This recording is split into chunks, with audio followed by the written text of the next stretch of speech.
Good day guys, so meron tayong issue na naman ng sasakyan na mai-share ko sa inyo yung basic ideas and basic tips, no? Okay, so meron dito isang urban. Itong gagawin natin ngayon is applicable to kahit sa anong sasakyan, basta manual transmission, ano?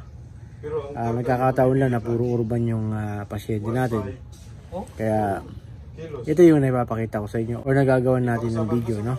Okay, so meron tayong isang urban dito. Ang issue nito, mahirap i-cambio, no? Mahirap pumasok ng cambio pag mainit na yung makina.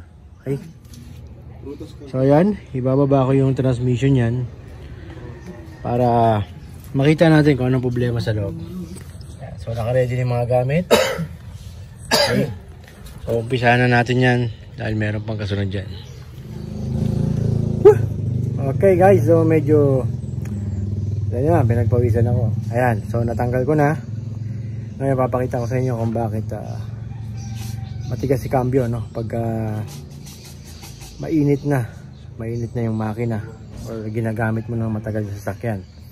Okay, so ito yung dahilan yan. Pakita ko sa inyo. Okay guys, so ito na pagtulog mo dun. Ayan na yung ating clutch disc, no? Makapansin nyo, ayan. So, nipis na, no? May resibo naman, boss. Hindi naman gawa-gawa ng resibo eh. Napakanipis na. Yung magandang klase nga daw, 1-2 lang daw yan eh. So, wala na yung groove, no? Makipapansin nyo, wala na yung pinaka-groove yung lining. Yung kita ko, yung pang... Okay. So, original pa yung clutch lining niya. Then, pressure plate. Meron pa siyang yung meter so, medyo manipis na rin. May chart basta umabot 3.6. May tama na rin yung diaphragm, no? Ang gagawin natin ngayon dyan, i-replace natin yan. Wala na eh. Baluktot yun. Papakita ko sa inyo yung bago. Okay guys, ito yung bago nya, no? Yan, so original yan, from Casa. Yan. So original kinakabit natin dyan para hindi sayang yung trabaho.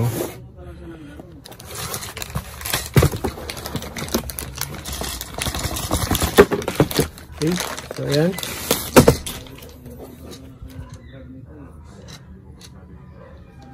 Ito yung bago, no? Mapapansin nyo, may mga groove pa. Okay. So kakabit na natin ngayon yan. Clutch cover nandito, or yung pressure plate. Hi guys, so hindi lang yan, no?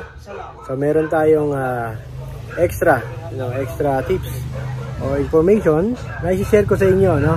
Na dapat pinapalitan dito sa pagbaba ng clutch components. No, kadalasan kasi napapansin ko pag nagbubukas ako ng transmission, hindi napapalitan ito. So kung ano yan, pakita ko sa inyo. So ito yun, no? Yung pilot gear bushing. Yan. Okay. So kakabit na natin ngayon yan bago natin kabit yung clutch lining and clutch cover. Okay guys, nandito tayo sa ilalim. Ayan. So ito yung sinasabi ko, no? Yung pilot bushing yan. Ayan, kung mapapansin nyo. Ayan, sira na, no?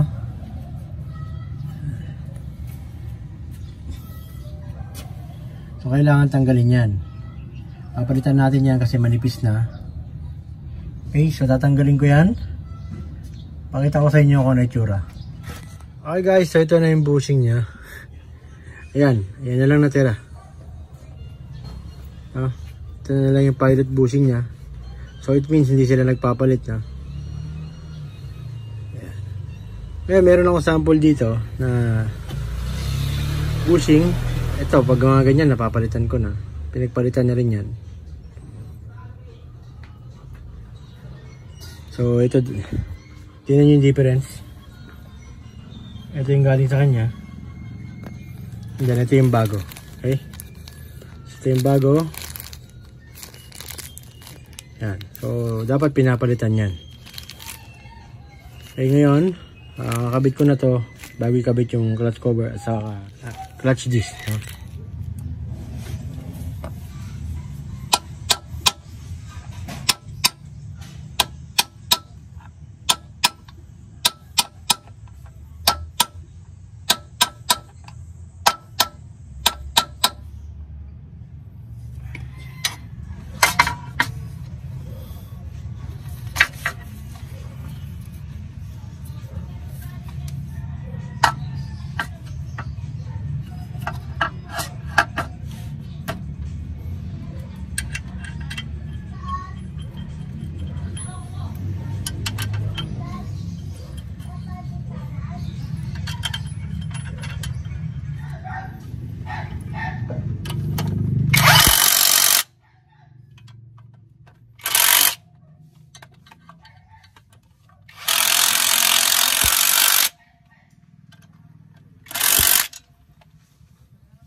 Okay, so nakakabit na.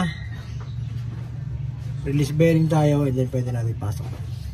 Okay guys, so nakompleto ko na. Ayan. So nakakabit na, no. Papainitin lang natin yan. Paparotes natin sa may-ari kung nagbago.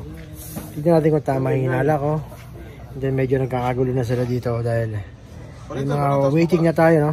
Ayan, meron doon sa unahan, meron pa dito. Okay. So tayo natin pag naikot na may-ari. Okay, so yun na si sir. Mainit na yung makina niya. Ano, kamusta yung ano? Okay na ba? Malambot? Yung pasok ng cambio. Hindi, yung cambio okay na yung pasok. Okay. So okay na yung project natin. Quality.